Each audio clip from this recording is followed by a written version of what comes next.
Hello दोस्तों, मैं विजय ठाकरे आपका स्वागत करता हूं Step Up Academy where we learn today and lead tomorrow. आज हम लोग बात करने वाले हैं बैंकिंग सिस्टम की। अब ये बैंकिंग सिस्टम होता क्या है? तो बैंकिंग सिस्टम में क्या होता होगा भाई? अब हमारे घर में तो क्या होता था कि गुल्लक रखा हुआ था, उसमें पैसा जमा कर देते थे। हम लोग ये सोचते थे कि यही बैंक होता होगा। तो बैंक होता क्या है? बैंक में हम लोग पैसा जमा करते हैं। अब ये बैंक वाले कैसे कमाते होंगे कि उनको सैलरी मिल जाए और एसी वेसी जितना भी खर्चा चल रहा है वो सब वो लोग मेंटेन कर पाए? तो कुछ तो चाहिए उन लोगों को ऐसा कि उनके पास भी पैसा आ सके। तो बैंक का जो प्राइमरी वर्क होता है वो ये होता है कि आप लोगों से पैसा वो लें, जिसको हम लोग बोलते हैं एक्सेप्टिंग डिपॉजिट्स, ठीक है। और उनका दूसरा काम ये होता है कि जिन भी पर्सन्स को पैसे की जरूरत पड़ रही है उनके पास तक के वो पैसा पहुंचाता है, जिसको बोलते हैं लैंडिंग लोन्स, ठीक है। तो उनने क्या करा, ये पैसा उनके तक के पहुंचा दिया।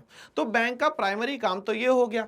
बट बैंक सिर्फ ये काम तो नहीं करती है, इसके अलावा भी बहुत सारे काम करती है, जिसको हम लोग बोलते हैं पैरा बैंकिंग। इंश्योरेंस भी बेच देती है आपको। अगर शेयर मार्केट में अगर इंटरेस्ट है तो वहां पे भी आपको बोलेगी कि ये ऐसा कर लीजिए। तो वो बहुत सारे आपको क्या करते हैं, फीचर्स बताते चले जाते हैं, ठीक है। बट बैंकिंग को हम लोग या बैंक को हम लोग क्या बोल सकते हैं, ये एक सर्विस सेक्टर का बहुत बड़ा पार्ट है जो कि आपको सेवाएं दे रहा है। जब भी जाओगे तो बोलेंगे मे आई हेल्प यू, तो आपको बहुत अच्छे से क्या करेंगे, वो सर्व करेंगे, ठीक है ना।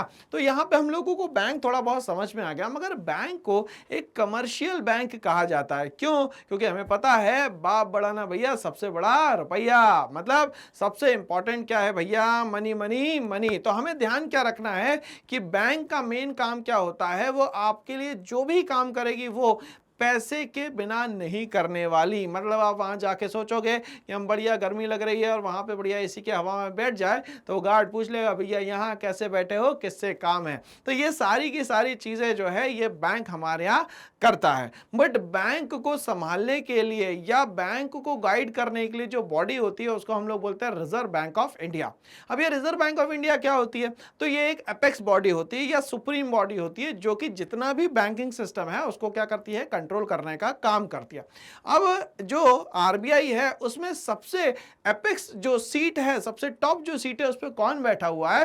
तो आरबीआई का गवर्नर बैठा रहता है। तो आरबीआई का गवर्नर क्या करता है भाई, उसके साथ जितने भी 4 डिप्यूटी गवर्नर्स होते हैं उनके साथ मिलकर पूरे के पूरे इंडिया की मॉनेटरी पॉलिसी क्या करता है, फ्रेम करता है। अब मॉनेटरी पॉलिसी में बहुत सारी चीजें आ जाती हैं, जैसे कि हम लोग बात करते हैं बैंक रेट की, जैसे हम बात करते हैं रेपो रेट की, रिवर्स रेपो रेट की, सीआरआर की और एसएलआर की। तो ये सारी की सारी आपकी क्या होती है, मॉनेटरी पॉलिसी होती है। और ये सब क्वार्टरली बेसिस पे क्या करी जाती है, एडजस्ट की जाती है कि भाई किसको बढ़ाना है, किसको कम करना है। अब जब भी सीआरआर एसएलआर आप चेंज करोगे उसका असर सीधा किस पे पड़ेगा, मार्केट पे पड़ेगा।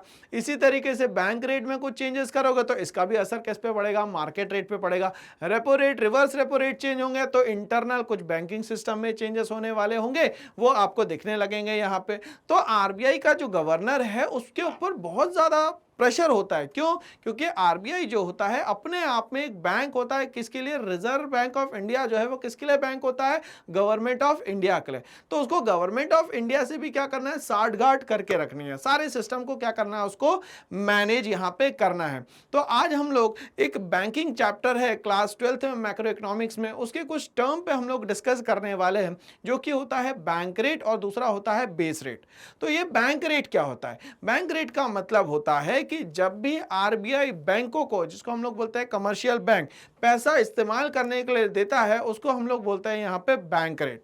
अब ये दूसरा जो है वो बेस रेट क्या होता है? तो बेस रेट का मतलब ये होता है जब भी बैंक कुछ लोगों को, पब्लिक को यहाँ पे पैसा देती है इस्तेमाल करने के लिए, उसको यहाँ पे कहते हैं हम लोग क्या, बेस रेट। तो हम लोग इसमें डिस्कस करते हैं कि आज कितना रेट चल रहा है और बेस रेट कितना है और बैंक रेट कितना है। तो आइए हम लोग इस पे डिस्कस कर लेते हैं भाई।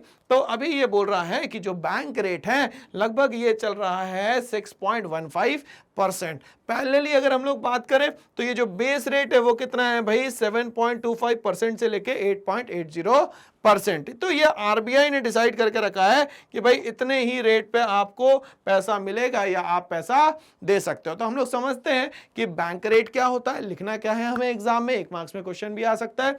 Bank rate is the rate at which the central bank in the country. अब सेंट्रल बैंक किसी भी कंट्री का हो सकता है, बट हमारे यहाँ के सेंट्रल बैंक का क्या नाम रखा है हम लोगों ने, RBI, the Reserve Bank of India. Okay, lends money, lends का मतलब होता है उधार देना, lends money to commercial bank, while base rate is the rate at which the commercial bank lend fund to the public. मतलब आम जनता को जो पैसा देती है in the forms of loan, इसको हम लोग क्या बोलते हैं, बेस रेट। तो ये हमारे लिए बहुत इंपॉर्टेंट इंफॉर्मेशन है, क्योंकि 1 मार्क्स का क्वेश्चन जो है हमारा यहां से क्रैक हो सकता है। तो ये हम लोगों ने अब एक छोटा सा टॉपिक, छोटी सी टर्म्स की बात करी बैंकिंग की। ऐसे ही और वीडियोस के लिए आप हमारे साथ बने रहिए स्टेप अप एकेडमी पे, where we learn today and lead tomorrow. आज पढ़ेंगे कल बादशाह बनेंगे। क्यों, यहाँ पे ऐसा क्या मिलने वाला है? तो इसके लिए पहले आपको करना पड़ेगा चैनल को लाइक, शेयर और सब्सक्राइब। क्यों? क्योंकि यहाँ पे अवेलेबल है जितने भी बोर्ड्स हैं, सीबीएसई, आईसीएसई या हम लोग और भी स्टेट बोर्ड्स की बात करें, 6 to 12 सारा कंटेंट अवेलेबल है। जितने भी टीचर्स हैं वो क्या बोले हम लोग, वर्ड्स नहीं है हमारे पास उनके बोलने के लिए, एकदम एकदम पीक पे आपको ले जाके एकदम सिलेक्शन लाके आपके हाथ पे रख देंगे भाई, ठीक है। तो इसके लिए आपको क्या करना पड़ेगा, हमारी चैनल के साथ जुड़े रहना पड़ेगा। क्यों? क्योंकि यहाँ पे आपको कॉम्पिटिटिव एग्जाम्स का भी पूरा कंटेंट और बेस्ट टीचर मिलने वाले, जैसे for example NEET, CLAT, JEE, AI, CUET and TET. तो इन सब के लिए आप हमारे साथ बने रहिए। Thanks for watching all.